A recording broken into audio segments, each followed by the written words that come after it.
ನಮಸ್ಕಾರ ಕರ್ನಾಡು. ಇವತ್ತೇನಪ್ಪ ವಿಶೇಷ ಅಂದರೆ ನಾವು ದರ್ಶನ್ ಪುಟ್ಟಣ್ಣಯ್ಯ ಅವ್ರ ಹತ್ರ ಕಲಾ ಸಂಭ್ರಮಕ್ಕೆ ಸ್ಪಾನ್ಸರ್ ಅಂತ ಇಸ್ಕೊಳ್ಳೋಕ್ಕೆ ಅಂತ ಬಂದಿದ್ದೋ. ಅದಕ್ಕೆ ಪಾಂಡವಪುರ ಬಸ್ ಸ್ಟಾಪಲ್ಲಿ ಎಲ್ಲರೂ ಕಾಯಿಸ್ತಿದ್ದ ಚರಣ. ನಮ್ಮನ್ನೆಲ್ಲ ಕಾಯಿಸ್ಬಿಟ್ಟು ಅವನು ಹುಡುಗಿರ ಜೊತೆ ಮಾತ್ರ ಮಾತಾಡೋಕ್ಕೂ ಸ್ಟಾರ್ಟ್ ಮಾಡ್ದ. ನೋಡಿ ಇವನೇ ಚರಣ ಅಂತ.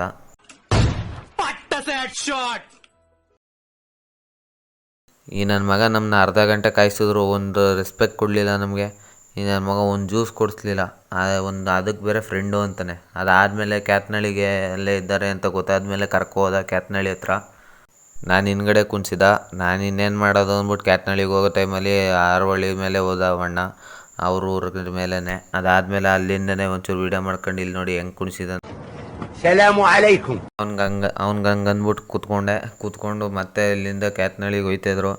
ಕ್ಯಾತ್ನಳ್ಳಿಗೆ ಹೋಗ್ಬೇಕಾದ್ರೆ ಸುಮ್ಮನೆ ಏನು ಮಾಡೋದು ಅಂದ್ಬಿಟ್ಟು ಹಿಂದ್ಗಡೆ ಒಂಚೂರು ವೀಡಿಯೋ ಮಾಡ್ಕೊಂಡೆ, ಹಿಂದ್ಗಡೆ ಕೂತ್ಕೊಂಡೆ. ಹಂಗೋ ಅಲ್ಲಿ ಕೂತಿರೋರೆಲ್ಲ ನೋಡಿ ನಗ್ತಾಯಿದ್ರು. ನಗ್ರಪ್ಪ ಏನು ಮಾಡೋದು, ನಮ್ಮ ಸವಾಸನೆ ಇಷ್ಟು ಅಂದ್ಬಿಟ್ಟು ಬಂದ ತಕ್ಷಣ ಪುಟ್ಟಣ್ಣಯ್ಯ ಅವ್ರ ಫೋಟೋ ನಮ್ಮ ಮುಂದ್ಗಡೆ ಹಾಕಿದ್ರು. ಅವ್ರು ನೋಡ್ಬಿಟ್ಟು ನಮ್ಗೊಂಥರ ಇನ್ಸ್ಪಿರೇಷನ್ ಆಯಿತು. ಅದಾದಮೇಲೆ ದರ್ಶನ್ ಪುಟ್ಟಣ್ಣಯ್ಯ ಅವರು ಎಲ್ಲರೂ ಕರ್ಕೊಂಡು ಒಂದು ಏನೋ ಮೀಟಿಂಗ್ ರೀತಿ ಮಾಡ್ತಾಯಿದ್ರು. ಅದಾದಮೇಲೆ ಅವರು ಮನೆ ಹೊರಗಂಡದಲ್ಲಿ ಇದ್ದಿದ್ದನ್ನೆಲ್ಲ ಒಂಚೂರು ವೀಡಿಯೋ ಮಾಡ್ಕೊಂಡೆ. ನೋಡಿ ಇವ್ರದ್ದು ಒಂಥರ ಸಿಂಪಲ್ ಲೈಫು. ಎಮ್.ಎಲ್.ಎ ಅಂದವರು 6 ಬಟ್ಟೆ ಇರ್ತದೆ, ಆದರೆ ಇವರು ಒಂಥರ ಸಿಂಪಲ್ ಲೈಫು, ಸಿಂಪಲ್ ಮ್ಯಾನ್. ಇವ್ರದ್ದು ನೋಡಿ ಒಂಥರ ನಮಗೆ ಇನ್ಸ್ಪಿರೇಷನ್ನು. ಇವ್ರನ್ನ ಅದಕ್ಕೋಸ್ಕರನೇ ಇಂಥವ್ರನ್ನೆಲ್ಲ ಎಲೆಕ್ಟ್ ಮಾಡಿ ಇವ್ರನ್ನಂಥ ಎಮ್.ಎಲ್.ಎ ಬಂದರೆ ನಮ್ಮ ದೇಶ ಉದ್ಧಾರ ಆಯ್ತದೆ ಅಂತ ಹೇಳ್ತಾ, ಅದಾದಮೇಲೆ ನಮ್ಗೆ ಫೋಟೋ ಹೊಡಿಸ್ಕೊಳ್ಳೋಕ್ಕೆ ಒಂದು ಚಾನ್ಸ್ ಸಿಕ್ತು. ಅದಾದಮೇಲೆ ಎಲ್ಲರೂ ಕೂತ್ಕೊಂಡು ಫೋಟೋ ಹೊಡ್ಕೊಂಡು ಅದಾದಮೇಲೆ ಸಪ್ರೇಟ್ ನಾನೇ ಒಂದು ಫೋಟೋ ಹೊಡಿಸ್ಕೊಂಡೆ.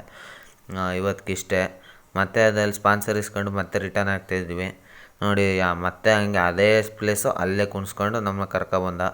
ಈ ರೀತಿ ಮಾಡಿದ್ರೆ ಹೆಂಗೆ ಬದುಕೋದು ಸರ್? ಇವತ್ತು ಹೇಳ್ತಾ ಥ್ಯಾಂಕ್ ಯು. ಹಿಂಗೆ ಹೇಳ್ತಾ ಇವತ್ತಿಗಿಷ್ಟೇ. Thank you and see you. Love you all. ಆದಷ್ಟು ಸಬ್ಸ್ಕ್ರೈಬ್ ಮಾಡಿ, ಸಪೋರ್ಟ್ ಮಾಡಿ ಅಂತ ಹೇಳ್ತಾ ಬಾಯ್.